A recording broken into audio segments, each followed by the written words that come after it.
柔剑仙，你可听说了那蓬莱仙之事？据说，百里东君曾去过一座仙岛，岛上有仙人，与天地共存，日月同老。我叫沐春风，青州沐家第3子。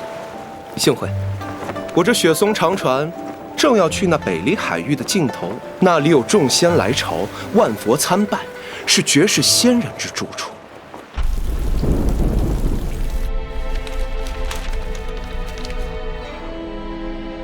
叶姐姐，我们接下来是要先去找萧瑟他们会合吗？会合？为什么要和他们会合？给我备船，我要亲自查一查这个人。大家长让我们回总务，有新的任务。新的任务？再等等，他们一定还在路上。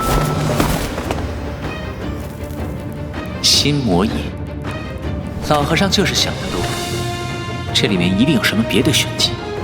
当日强行出手是我自己的选择，怨不得任何人。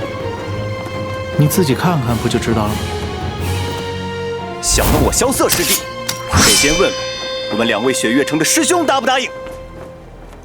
师弟，萧瑟，你无处可逃了。